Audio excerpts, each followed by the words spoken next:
much. I'm going to move on to another question now, from Sarah White. Baroness Warsai suggests religion is being sidelined, marginalised and downgraded in the public sphere. Isn't this a good thing? Baroness Varsi is suggesting religion is being sidelined. And I don't think she was referring to the religion of the NHS. Owen Jones.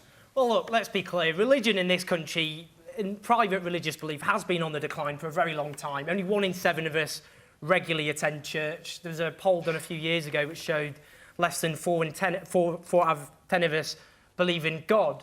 But I think to suggest that, I mean, her suggestion was talking about militant secularism. Let's be clear what secularism actually is. It's the state keeping its nose out of private religious belief, and it's not favouring one religion over another, and that's correct. Religion more than punches its weight in this country. A third of that schools are faith schools, which I think is wrong. It divides kids up by the religious beliefs of their parents. We are one of the few countries in the world to have unelected religious figures in our legislature outside Iran. But I do think there is a serious point, which I think was missed in what she said. It's when people's prejudice and bigotry is dressed up as secularism.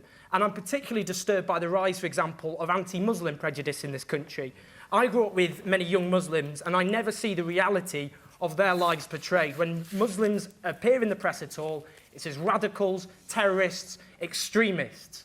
And in fact, there was a survey done a few years ago which showed they took a random newspaper week and it showed that in that coverage of Muslims, 9 out of 10 were negative articles. There is a rising tide of anti-Muslim prejudice which dresses itself up as secularism, and that is a serious point which I think we need to address.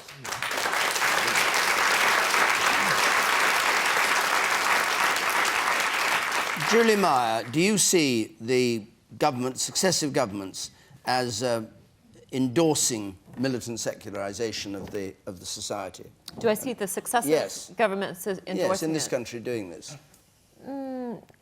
I mean... She was talking about things like not being able to display signs of religion in government buildings, people not being allowed to wear the cross or not being allowed to dress as they chose in circumstances. I mean, you can take anecdotes out. I believe in the separation of church and state. I think that faith and belief is an individual choice.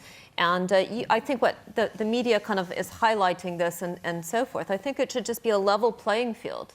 People should be able to do what they want, whether that's believe or not believe. I think the only other comment I would say, you know, as somebody who I've been here for 15 years, but the UK has a very rational culture. If you go to other cultures, it's much more focused around belief. And I just think that belief outside of religious belief, it impinges on whether we believe that we can make things happen. And I think that we're very rational, very analytical. And, you know, again, working with entrepreneurs, in the broadest sense of the word belief, they believe that they're going to make things happen. And I think that we're very analytical. And you're very hot on entrepreneurs. And digitisation. John Prescott, religion is being sidelined and downgraded, is what Baroness Varsi said. Baroness Varsi, of course, being co-chairman of the Conservative Party. Yeah, I don't feel strongly about religion at all, but I think a lot of people do, and it's a matter of faith. And if they get comfort from that, fair enough. What I find this difficulty is when government intervene to implement what is a priority for one particular religious belief. In this, it's Christian belief, largely coming from our own history and the church, for example, and the Queen is the head of it. What I think, and it blew up really over whether you should be able to pray is on the agenda at a local authority. Well, the courts have ruled it shouldn't be, and I actually think that's right. Now, will government intervene to restore that right to official business to put there will be prayers? Now, we have it in the House of Commons and the Lords that we've done it traditionally. I have to know in the House of Lords, if you want to ask a question, there are so many people in now, you can't get a seat to ask the question unless you go in for prayers. I mean, it's getting crazy. So, you know, something similar about putting your card in the House of Commons. The test will now come, and I think it'd be wrong if Eric Pickles and the government then decide to say that this will now be legally right for the local authorities to impose it on the agenda. I think that's wrong, and that's where the government intervene and create this kind of problem. This was Mr. Justice Ousley, wasn't it? who said that you couldn't have it. You could have prayers, but you couldn't have them on the agenda as part of a formal agenda. Was he right? Which everybody should have to attend. Yeah, actually, it's been totally overblown that because he was interpreting, I'm sure correctly, Justice Ousley, a local government act. So they didn't have the powers to do it. In fact, it's in the process of being changed. And there's a bill before the House of Commons, the localism bill, which will give local authorities the powers to do it. So it's a great deal of frightfully entertaining debate, but it's a rather passing phase, and it'll be up to every local authority within a month or two's time once we've got the new act in place. But on the main question, I mean, I don't have any particular religious faith myself, but I do find militant atheism rather tedious, and it's having a bit of a fashion at the moment. Some otherwise distinguished people joining it in. We live in a multi-faith community. I respect other people's faith. People get great strength from their faith. I think it's beneficial to society as a whole when people practice their faith properly. And we're a tolerant society. And was Vassy right to say that religion was being downgraded?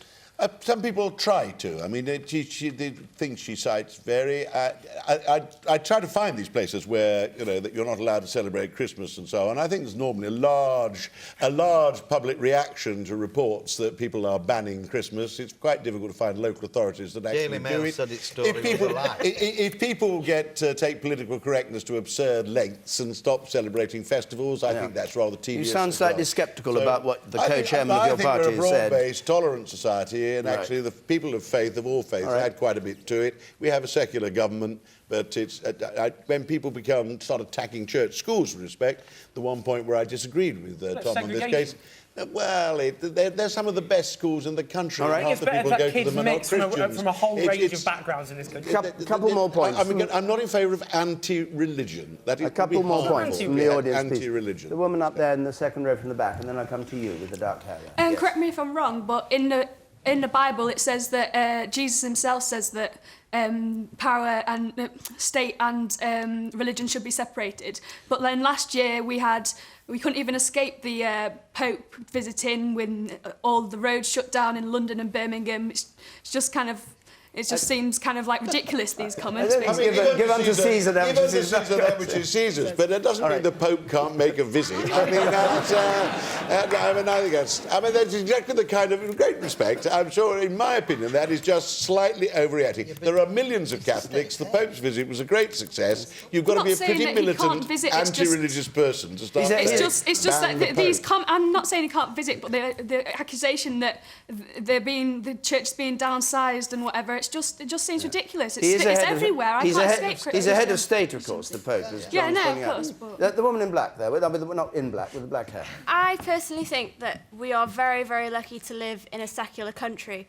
If you observe at the moment the US Republican candidate race, they debate things like abortion, they debate things like the morality of contraception. We don't waste our time with that in this country. We have a completely separate church and state. We don't have to get involved with religious politics. We should be tolerant of all religions, we should teach about all religions, but we should not impose our beliefs on anyone, and it should make no impact on political life. OK. And you at the back.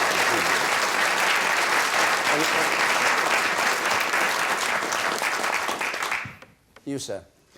Yeah, I just want to say that faith does influence the law. The reason that I can't have a marriage to my male partner and have had to have a civil partnership is because they wouldn't want to call it marriage because of faith. So it does influence the law, and to say it doesn't is just nonsense. OK, Susan Craven.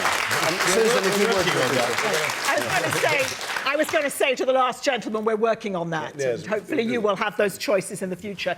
I mean, we don't do militant here in the UK, and I just love that about it, that our big battle over religion versus secularism is over where our prayers get set on the agenda, before the agenda or on the agenda. And the lady earlier was making a comment about the United States. I mean, you just have to look. And it's not just the fact that there are religious arguments over moral issues such as abortion or contraception, but it's the way religion shapes tax policy, benefits policy, shaping foreign policy in the Middle East. And it seems to me we have stepped away from all of that, and we've found a way where people comfortably live together. The moments of tension seem to me to be slight and around small issues. And I am so grateful, because I think the virtue of tolerance is part of the framework of our community, and long may it be so. And yet in Parliament, Catholics are not allowed to get married in Parliament. Why is that? That's probably because nobody ever went and said, excuse me, I'm Catholic, could I do it? I mean, that's Well, it's I'm the sorry, same my way son as we did. make He change. happens to be a Catholic. Well, that's you okay. cannot get married in the thing if you're a Catholic. That's just... Well, John, daft. let's You get can that add it to changed. your list of things to Let's sort get out, that One by one, along with rules gay are marriage. vanishing, John. And when you just phenomenal. when you sort out gay marriage, will you also allow heterosexual partners to have a civil partnership if they wanted and not a marriage? To be honest, I haven't wrapped my head around that. It sounds reasonable to me. It's a very, very simple point, which a lot of people, heterosexual people, would like not to have a marriage but have a civil partnership. Anyway, we have... Doesn't seem an issue. Well, it is an issue, because Well, you can't do it. I mean, it doesn't Anyway. seem to me to be a problem. Oh, right, OK, fine. Well, we'll look to you. We've got 5 minutes left, and I get ticked off if we don't finish on time, so I suppose we'd better quickly go through this question.